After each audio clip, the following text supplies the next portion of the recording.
하루 10분 디지털 경제 뉴스 디지털투데이 데일리픽입니다.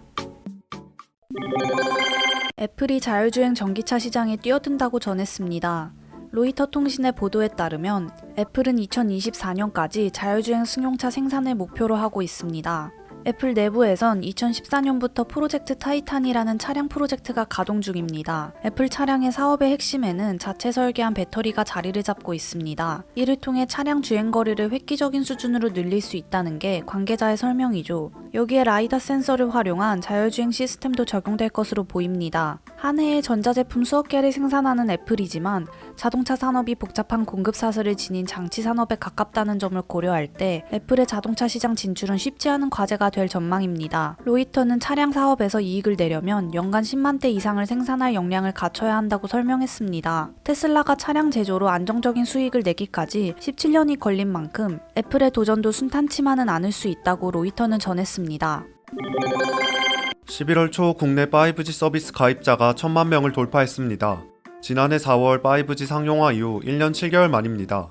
그러나 LTE의 경우 상용화한 지 1년 6개월 만에 가입자 1500만 명을 넘어섰습니다.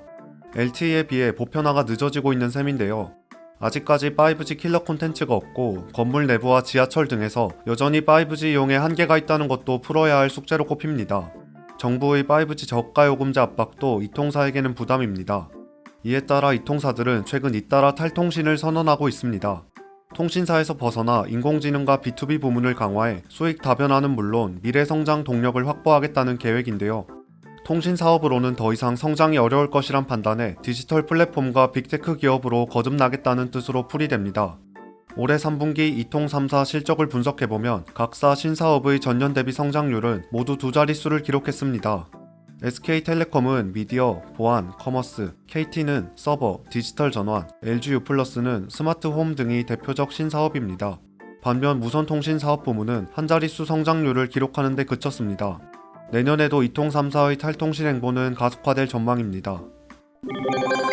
시장조사기관 카운터포인트 리서치에 따르면 올해 전 세계에서 가장 많이 팔린 5G 스마트폰은 애플 아이폰 12인 것으로 나타났습니다. 올해 1월부터 10월까지 애플 아이폰 12가 16%의 시장 점유율을 기록, 단일 기종 전 세계 1위에 올랐습니다. 2위는 점유율 8%의 아이폰 12 프로, 3위는 4% 점유율의 삼성 갤럭시 노트 20 울트라, 4위와 5위는 화웨이 노바 7 5G, 화웨이 P40 5G로 각각 3%로 나타났습니다. 애플은 아이폰 12와 아이폰 12 프로를 포함해 총 24%의 점유율을 보였는데요. 삼성은 갤럭시 노트 20 울트라와 갤럭시 노트 20, 갤럭시 S20 플러스를 포함해 모두 8%의 점유율을 차지했습니다. 그 외 화웨이와 오포의 5G 스마트폰 제품이 10위권에 들었습니다. 아이폰 12 시리즈의 인기는 미국 외에도 중국과 일본 시장에서 두드러집니다. 특히 아이폰 12 출시가 이뤄진 지 2주 만의 성과라는 점에서 5G 스마트폰 영역에서도 애플 아이폰의 인기를 가늠할 수 있는 부분입니다. 카운터포인트 리서치는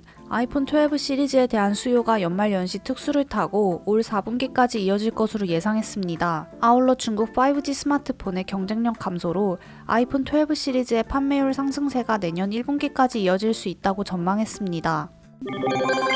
10대와 20대들은 대형 이커머스 앱들 대신 에이블리, 무신사, 스타일웨어, 지그재그 등 특화된 쇼핑 앱들을 선호하는 흐름이 두드러지는 것으로 나타났습니다. 시장 분석 서비스 와이즈앱 리테일에 따르면 만 10세 이상 국내 스마트폰 사용자를 표본 조사한 결과 쿠팡이 가장 인기 있는 쇼핑 앱으로 꼽혔습니다.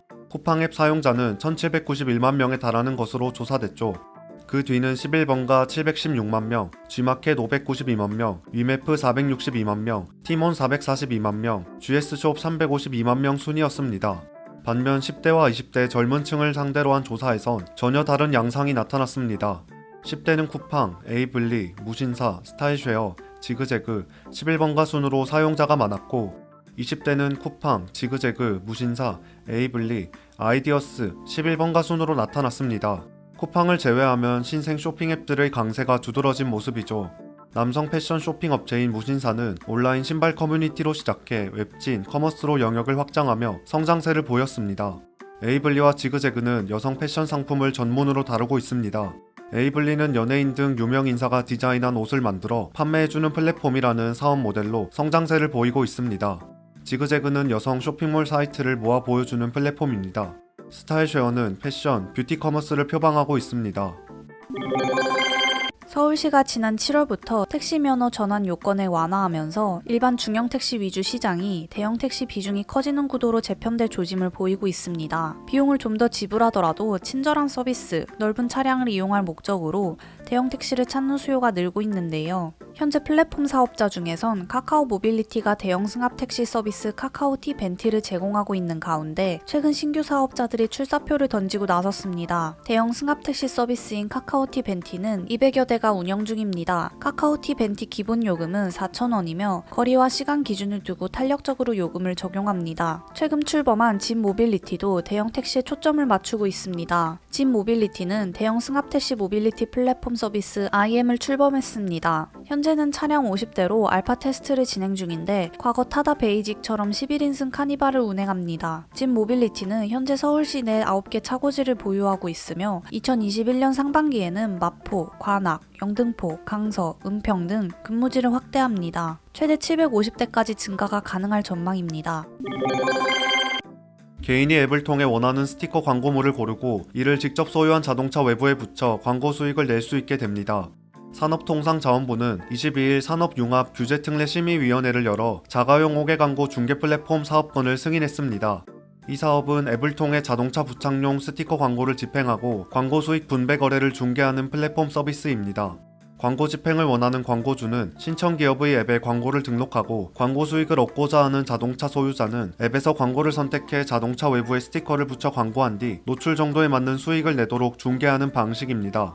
심의위는 5개 광고 시장의 성장 가능성을 고려해 자동차 5개 광고가 교통안전과 도시 미관에 미치는 영향 등을 검증할 필요성이 있다고 보고 실증 특례를 승인했습니다.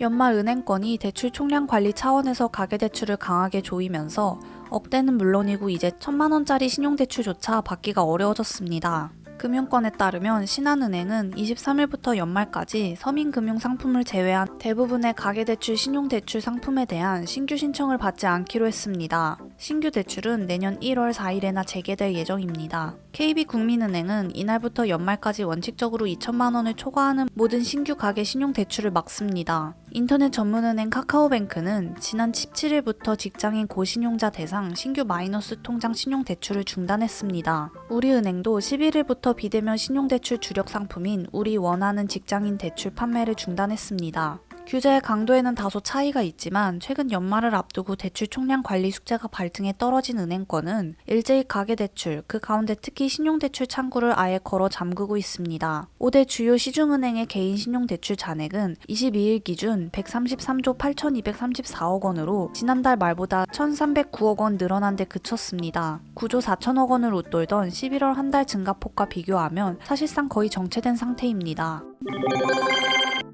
방역당국은 영국에서 발견된 코로나19 변이 바이러스의 전파력이 높은 것으로 분석되고 있다면서 우려를 나타냈습니다.